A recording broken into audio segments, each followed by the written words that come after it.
Hello all, just another video on species counterpoint.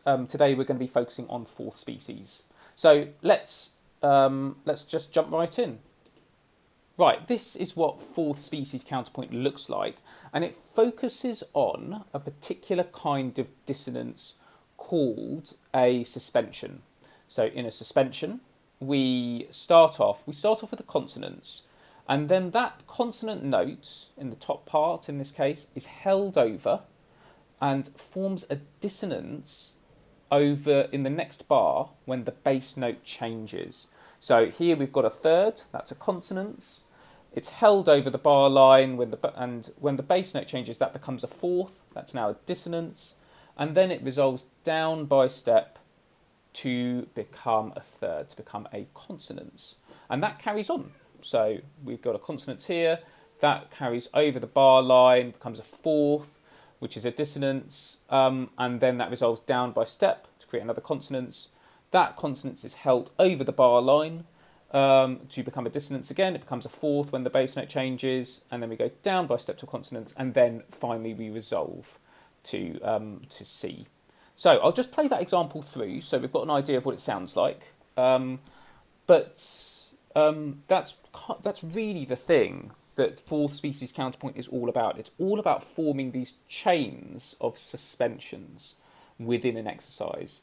It's all about practicing writing suspensions correctly. But I'll play it through and we'll sort of have some further discussion.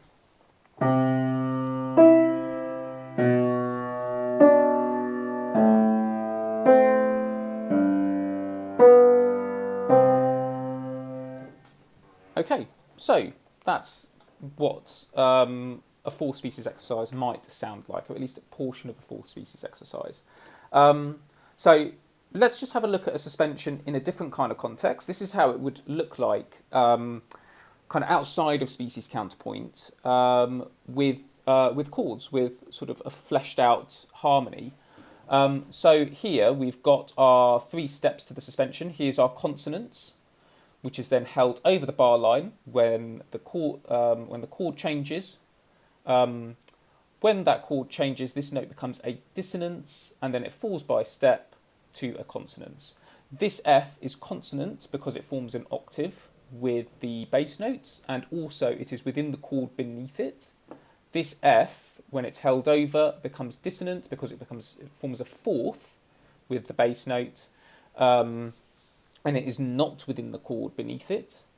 And then it falls down by step to this E flat, which is consonant because it forms a third with the bass note, and it can be found within the chord beneath it. So we've got those suspensions. Those three steps that I've been describing have technical terms. So we might refer to the first step, this step here where the note at the top part is consonant, as a preparation. We then refer to the dissonance itself as a suspension. And then when it falls down by step, it becomes a resolution.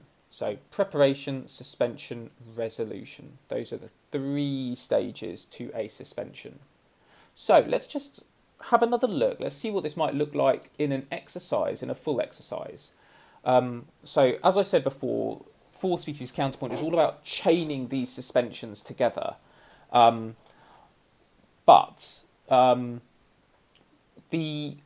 of the main rules about suspensions is that they have to resolve downwards. They always must resolve down by step for it to be a proper suspension.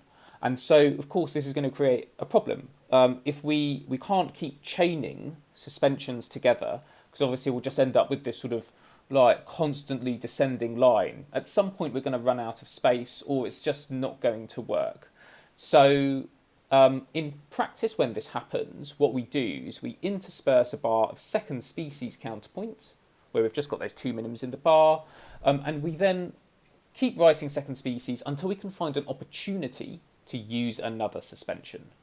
So in this example, we've got a couple suspensions here. We've got this A, which forms a consonance in this bar. When it's held over, it forms a dissonance. And then when we go down a step, it becomes a third. That sort of resolves the dissonance here, but then also prepares the next suspension. So that third is held over, becomes a fourth, falls down to a third. That's which resolves the previous suspension but prepares the next one. The third carries over the bar line, becomes a seventh, and then falls by step to the sixth. But here, this E, if we hold it over the bar line, we're going to get a fifth, and that fifth is consonant. And so, because a dissonance hasn't been created here, that can't be a suspension. So this is where we would use a bar of second species counterpoint. So we go from E up to A, F, down to D, and then here, this C forms a consonance with this F, it's a fifth, and we can hold it over the bar line, we can form a fourth with the G in the next bar, and that can resolve down a step to a third. So that's, broadly speaking, it. In a fourth species exercise, where it's all about chaining together these suspensions. Right, so let's just have a look and maybe just have a go at some exercises ourselves now. I'm just going to very quickly recap the rules for second species and indeed fourth species counterpoint. So we've got 2 minims per bar. We must begin with the minim rest, and then we've got our 3 rules for the treatment of dissonances and no parallel fifths of octaves.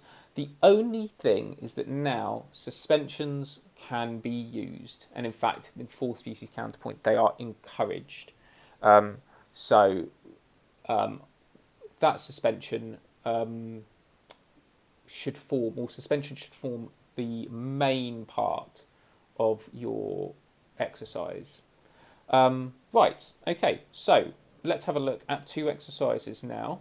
I've given you the same baseline, or the same cantus firmus, I should say, but in the bass here, so you're writing a treble part, and then here I've popped this cantus firmus in the treble, so that you'll be writing a bass part. Now, have a go at writing a fourth species response to both of these exercises. In the treble part, I would expect you to be able to use quite a few suspensions. There's lots and lots of opportunity to use suspensions in this top part. But when you're writing a response in the bass, bass suspensions are really quite rare. They're not nearly as common as suspensions in like a top or a middle part. So have a go. But I wouldn't expect to see as many suspensions in this bass part as I would in your in your treble response. So have a go, pause the video here, or what would be worth doing is, if this is your first time encountering suspensions, is going back and looking at that suspension and kind of just taking in the form of a suspension once more. And then, yeah, tackle these exercises. We'll have a look at a sample response once you've had a go. Okay, so here's a sample response for the top part. I've been a bit overzealous with the colours here, so just like bear with me. So we've got the same kind of cantus firmus in the bass, and here we can chain together quite a few suspensions. If we start on a third, that can become a fourth in the next bar, then descend down a step to the third. That third is the resolution of the previous suspension, but also the preparation of the next one, and so on and so forth. We can chain them together. And then I have needed to intersperse a bar of second species counterpoint here before finding an opportunity to use to develop another suspension in the next bar. I might just play this exercise through for you at the piano, just so you have a kind of an understanding of what it might sound like.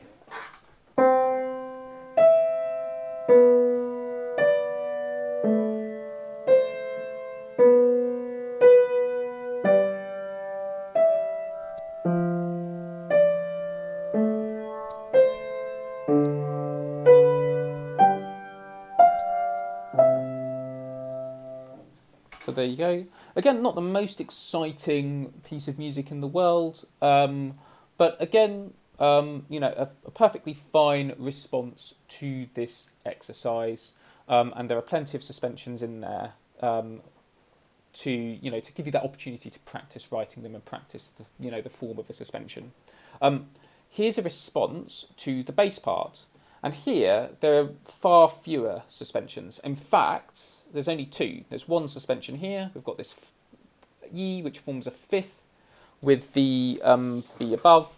That B above falls down to an A, and that E that's tied over becomes a fourth. It then resolves down by step to the D. And here we've got another suspension. This E forms a third. If you tie it over the bar line, it becomes a second with the next note in the cantus firmus, and we fall down by step to the third. So here it's mostly second species, and again this is because those bass suspensions are a lot less common. You don't see them very often, and there are fewer opportunities to develop a suspension in the bass. I'll play this through at the piano so you've got an understanding of what it sounds like. Yeah, there we go.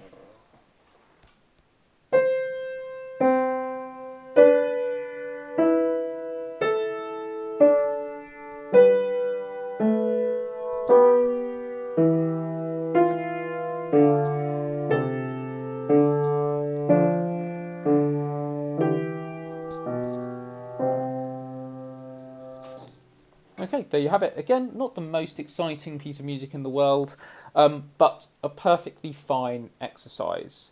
And again, one that a response here that will give you some opportunity to practice writing those bass suspensions. So that's it for today. Thank you very much for watching and listening, and yep, see you next time.